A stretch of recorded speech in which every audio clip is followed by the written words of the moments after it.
Hi, I'm Daniel Andrews, owner and creator of Andrewsfootball.com. Now, I am breaking down all 32 teams every Monday, every Wednesday, and every Friday. I'm going to go into draft order. So start number 1 is going to be the Arizona Cardinals. 32 is going to be the New England Patriots. And what I'm doing is I'm breaking down every team from now until all 32 teams are done. But then, because I'm starting off in June, there's a lot of things that are going to happen between now and the start of the NFL season. So big free agent signings, big trades, injuries. I'm going to go ahead and make an amendment video to them. So if the Arizona Cardinals make some big trade or if there's a big injury, I'm going to go ahead and address that. So here's how this video is going to work. I'm going to break down what I like from the Arizona Cardinals.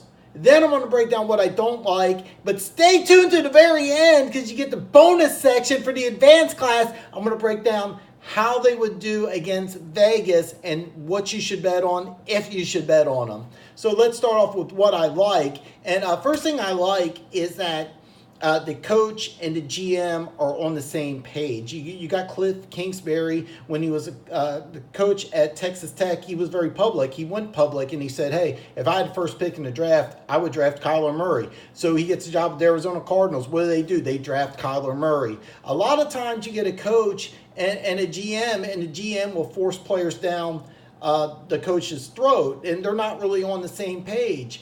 This could have been a very easy decision for Arizona to say, hey, look, we traded a first, a third, a fifth for Rosen, make it work. You got the job, make it work. No, they said, hey, you want this guy? We're going to get you this guy. We're all in on this. A lot of times there's player personnel struggles between the coach and the GM, and one usually has to go or the other has to go. No, these guys are working together. So the coach wanted a player, the GM went ahead and got that player. I really like that. So second thing I like is that you get the Vance Joseph hire. You hire him immediately. Here's a guy who was an excellent defensive coordinator, got the head coaching job in Denver 3 years ago. He was fired last year, of course, after 2 losing seasons. But and here's a guy who knows firsthand what it's like to be a rookie head coach.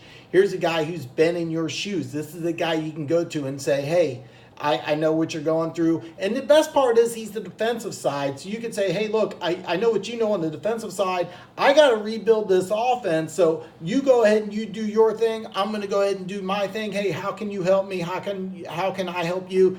And I'm under the impression, since the GM head coach worked so well in the draft, that Kingsbury had a lot of say in the Vance Joseph hire. I'm under the impression that since it went well in the drafting of the players, it went well in hiring. I'm under the impression that Kingsbury and Joseph get along and are going to work well together. I think it's an excellent hire. You couldn't have hired a better defensive coordinator than Vance Joseph here. The third thing I like is the draft. Okay, now ignore Kyler Murray. Okay, ignore Kyler Murray completely. Deontay Thompson in round 5. All right, Hakeem Butler in round 4. Zach Allen in round 3. All 3 of these players should have gone much higher. Now, here's the thing with Deontay Thompson. Look at Eddie Jackson. He had an injury. Went in the 4th round. Now he's a Pro Bowl safety. It's a very similar situation that you have here. This guy could be a Pro Bowl safety. I actually think he looks like a Pro Bowl safety. He really should have gone in the 2nd round.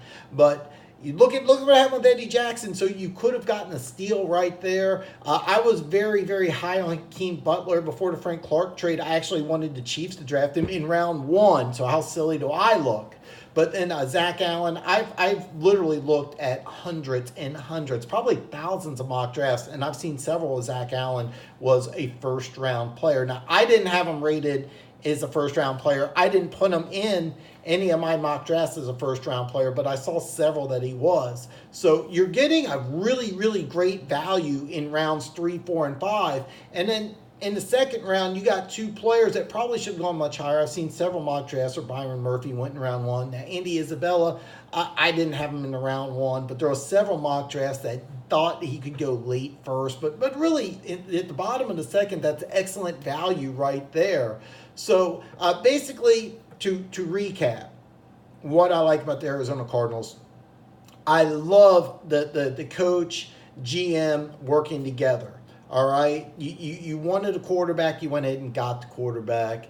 I also love the Vance Joseph hiring. You couldn't have hired a better defensive coordinator. You hire a guy who knows exactly what Kingsbury went through, and you also saw what doesn't work. So I think you have a great relationship. You have a great nucleus there, and that's extremely important. And third, I like the draft, and I like the free agent signings that they had, specifically Suggs, especially with Zach Allen, because Suggs is going to start, but Zach Allen, hey, this is how a Hall of Famer, this is how a future Hall of Famer works. This is how a future Hall of Famer practices.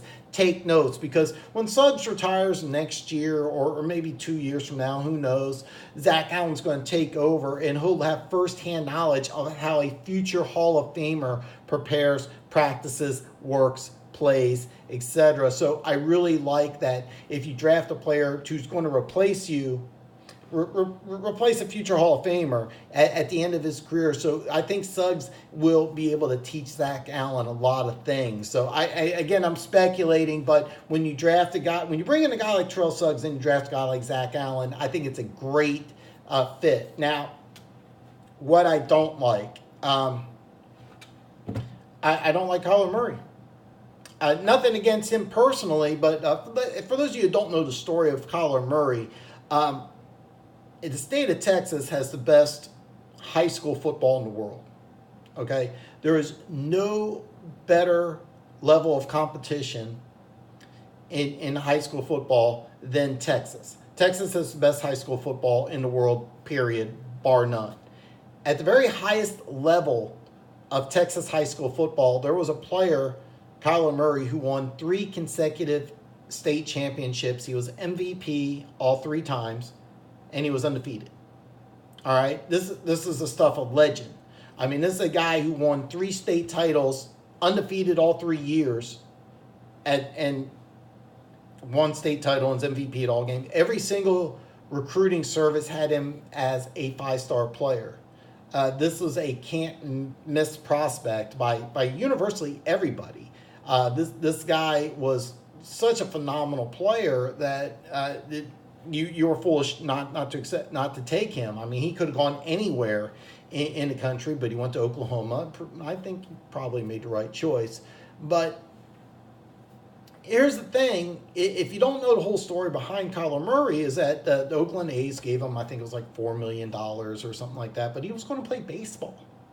Then, after the season, after he won Heisman, he comes out and he's like, well, I'm not really sure if I want to play baseball or football. Then, the Arizona Cardinals get Kliff Kingsbury, and it seems like he's going to be the number 1 player. Then all of a sudden he changes his mind and wants to be a professional football player. But 5 months ago, he was going to play professional baseball. Now, here's the thing. Look at the great quarterbacks in the NFL. And I know Peyton Manning's retired, but look at Peyton Manning, look at Tom Brady, look at Drew Brees, and even my own Patrick Mahomes. All these guys have a universally one thing in common, and that's a huge, massive love of the game.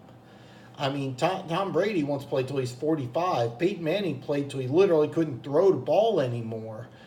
Drew Brees, everybody will tell you universally, every single player, he's one of the most competitive people you've ever met. Now you get a guy who's, I didn't really want to play football anyway, but since I'm number 1. The one thing that people don't understand is that the transition level between high school and college is 100% different than the level between college and the NFL. The reason why this is because in high school and college, you're basically playing the same thing. You're using the zone read, you're using a hurry up offense. It's basically the same. You can do that in the NFL. All right, but let me bring up my second point of what I don't like is that the last person who tried to adapt the college system to the pros was Chip Kelly. All right, remember Chip Kelly? He didn't succeed. And Chip Kelly was the guy who was going to revolutionize the NFL. He was going to bring the new college system into the NFL. I mean, this is a guy who finished in the top 5 3 consecutive years at Oregon. I mean, this is a guy who had massive, massive success. And here's a guy in college who had Patrick Mahomes and couldn't win with Patrick Mahomes. Here's a guy who had a losing record. Here's a guy who was fired. Normally, like in the case of Kyler Murray, who won Heisman, he was a very successful college player. Then you get a coach who wasn't successful in college, never coached at the pro level, but now he's your head coach. Now, he's a smart guy, and a lot of NFL teams are interested in bringing him on for his offensive prowess. And there's no debating that he's an offensive genius, but this guy was not a successful college coach, doesn't have any pro experience, but now you're going to give him the keys to your team? Okay. It didn't work with Chip Kelly, who had a lot more success in college than you did, but it's going to work with you. So not only are you trying to revolutionize the wheel, you're doing it with a guy who didn't have a lot of success in college. And here's another thing about Kyler Murray. All right, I remember Michael Vick. Michael Vick was bigger, stronger, had probably faster. Maybe he was. I don't know. Kyler Murray didn't run 40.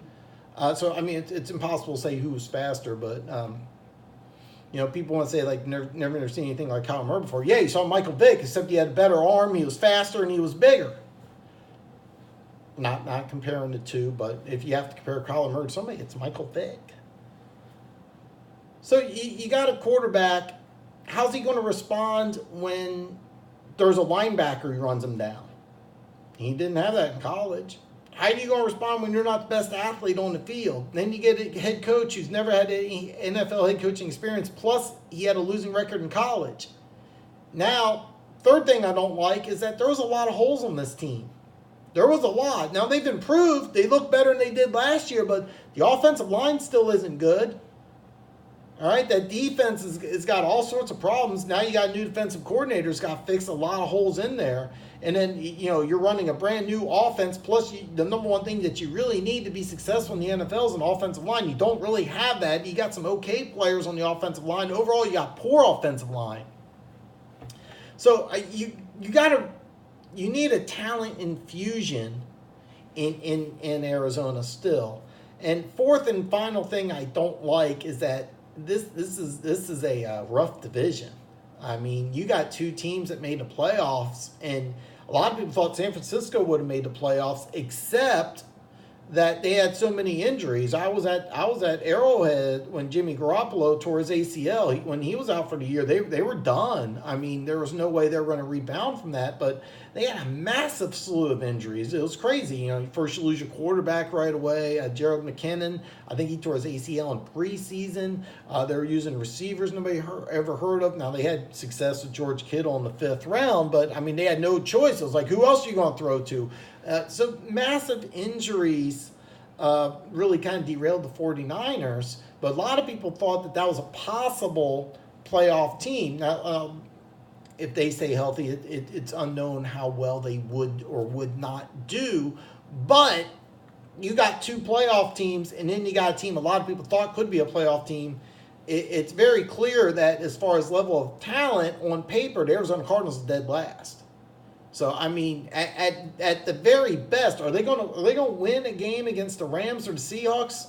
I don't see it. Maybe. But when you look at the 6 divisional games, how many can they win maximum?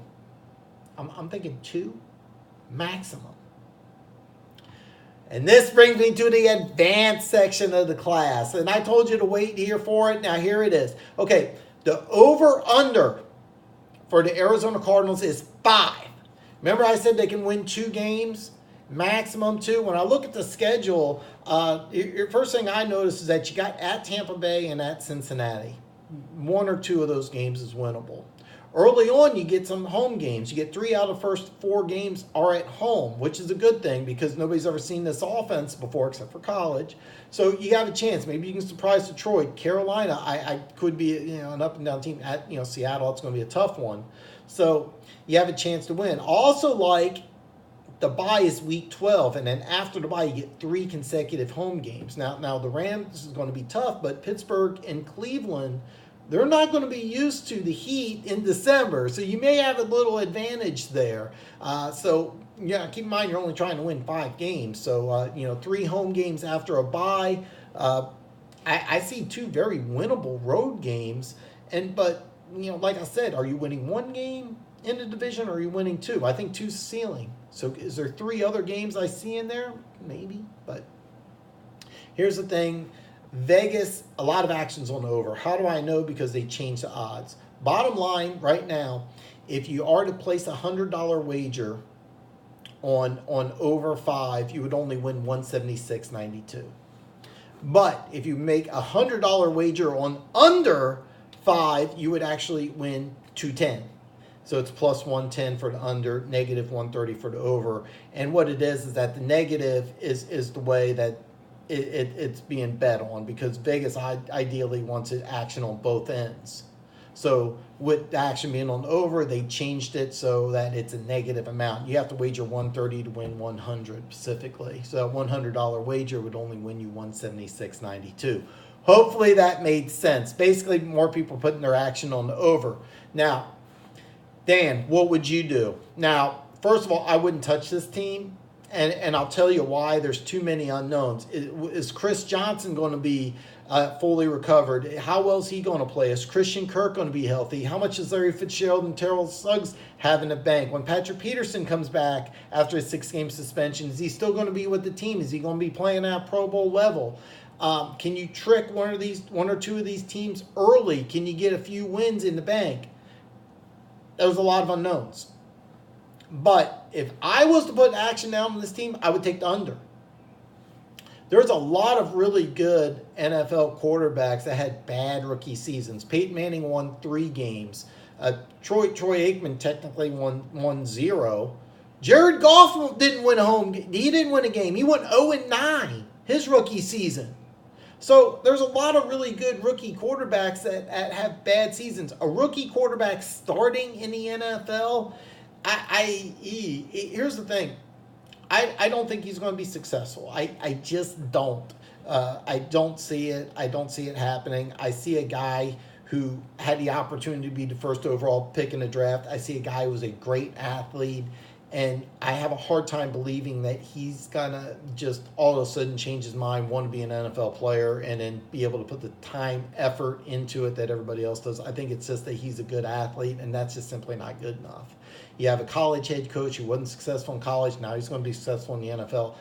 Let's say it does work. It's not going to work right away. There's going to be some growing pains. And even the best rookie NFL quarterbacks usually stumble out of the gates. There are exceptions, of course, but it's usually the exceptions are when you have a good team around. And there's some good players, but overall this is not a good team in a very tough division. So even though I would not bet on this team, I would avoid it. If I had to put action down on the Arizona Cardinals, I would take the under. So listen, if you're new to my channel, let me back up. To everybody who's subscribed to my channel, you already know you're one of the greatest people on planet Earth. All your wildest dreams are going to come true. But if you're new to my channel, if you're new to Andrew's Football, you're just a fan of the Arizona Cardinals, you're a fan of the NFL, you just want to, or maybe you're a hardcore gambler and you need some gambling advice, I'm here for you. Maybe you're just a fan of awesome hats. I got a great idea for you. There's this button here by the side here. It's boom, look at that. It's a big button there, but check this out. Look right here. Look. Bam! Hit that button. Become one of the greatest people on planet Earth. Stay tuned. Wednesday, I'm going to break down the San Francisco 49ers, so I'll see you Wednesday.